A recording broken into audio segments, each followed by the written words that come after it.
Hello, I'm here with Zach Carter, and he is a fellow of the Campaign for America's Future, and we're going to talk about the financial reform bill that's currently in the Senate.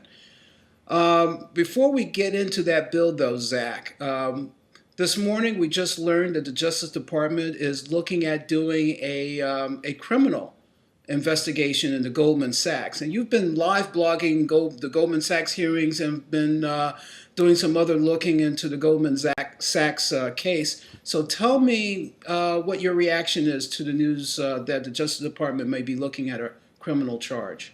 Well, it makes sense. The difference between a criminal fraud charge and a civil fraud charge, which is what the SEC brought, is just burden of proof. So, if it's clear that Goldman Sachs actually did engage in these actions, it's just a matter of gathering up the evidence and proving it in the court of law. So it makes perfect sense that the Department of Justice is interested in this.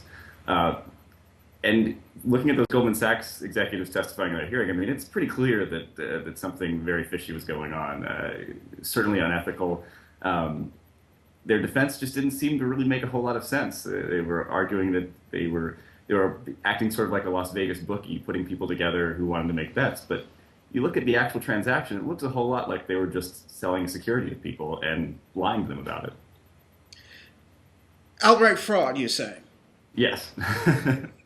Yes, exactly. What seems so intuitively unethical about what Goldman Sachs did was that they were selling somebody something that they purported to be a good investment while knowing all along that it was a terrible investment and actually shorting the investment and profiting from its failure. And that actually is straightforward securities fraud if you're behaving as an underwriter, if you're just selling an ordinary security. If you're acting as a market maker and trying to link up people who want to place bets on something the way a bookie would, it's not as obvious that that's straightforward fraud. So that's why they've taken that defense. But even if they're acting as a market maker, which the SEC's case says, sort of acknowledges or lets them after, that they failed to disclose important things. So they're still lying to the investors. That's still fraud. And for the Department of Justice, so long as it can be proved, I mean, it's the same crime. Okay, so against that backdrop, we have this financial reform bill that's coming up before the Senate. And what are the key issues that you're watching in this debate right now as it goes forward? Well, the Brown Kaufman amendment on breaking up the banks really is the real battle here. Uh, Too big to fail is probably the most serious problem in the American economy right now. It lets essentially a handful of financial institutions hijack the entire economy at will, whatever they want. They're not just too big to fail; they're too big to manage and they're too big to regulate. So whatever other regulations we enact, if we don't break up the banks, it's not at all obvious they're going to have much effect. So Brown Kaufman would break them up into And explain exactly what the Brown Kaufman Amendment would do. it would take banks that are too big and break them up so into units that are smaller that can actually fail without wreaking havoc on the economy. And It's a that's very on the straightforward basis of the percentage of their gross of their assets to the gross domestic product. I understand, right? well, it's of their total liabilities, but it's the same basic idea, just making sure that the bank is not too large relative to the size of the U.S. economy. Now, there's also the big discussion around derivatives, which is something that a lot of people just don't get.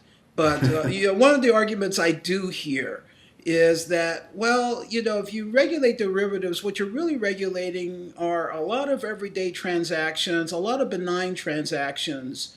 It's not all Wall Street casino gambling. So, the message is that maybe we ought to not be very aggressive in regulating these things. What about that argument?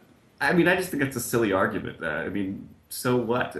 Sure, there are plenty of derivatives trades that are perfectly reasonable, useful economic things. So what's the problem with putting these things on open and transparent exchanges where everybody can see them? I mean, it's just saying instead of having this market operate in secret, it will have to operate in public and subject to regulatory scrutiny. It's not going to make these trades impossible or outrageously expensive. It's might cost an additional tenth of a cent or something to do these with the additional regulatory costs. But I mean, that's how we do almost everything else in the U.S. economy. There's some sort of regulatory supervision over the way people do business, and I think for something that's a market that's this large And outside these sort of useful trades, it's enormously abusive market. It makes sense to just make sure everything's out in the open.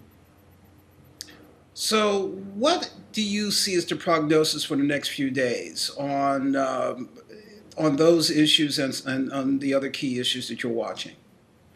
Well, it depends on how hard progressives are going to push in the Senate and how hard citizens are going to push their members of Congress. The Democratic leadership is sort of waffling. They're getting more interested in coming down hard on the banks, but so far the reforms that they've been pushing are very sort of tepid first step kind of reforms. They're not bad. They're in fact probably necessary steps, but they probably won't be enough to actually end big bank abuses, particularly if we don't break up the big banks. So I think there's a coalition of about a dozen or so Democratic senators who really want to move hard on strong reform. And if they make their voices heard, and if citizens make their voices heard, the leadership is willing to move on this. It's very politically attractive to come down hard on big banks right now, and Obama knows it, and so does Harry Reid. Speaking of citizen pressure, there were thousands of people who were at a demonstration on Wall Street just yesterday, just Thursday. Is that making a difference? Absolutely. I mean, that's really all we've got. I mean, Wall Street's got us outgunned on money, and will always have us outgunned on money by the very nature of the business that they're engaged in. What we've got is basically outrage. We can demand justice and demand that the government represent us and look out for the public interests, not just the interests of Wall Street executives. And I think when you see 10,000 people march on Wall Street, that's the sort of thing that makes a politician think twice. Your campaign contributions matter, but when 10,000 people are marching on Wall Street saying, bust up the big banks, a politician's going to listen to that.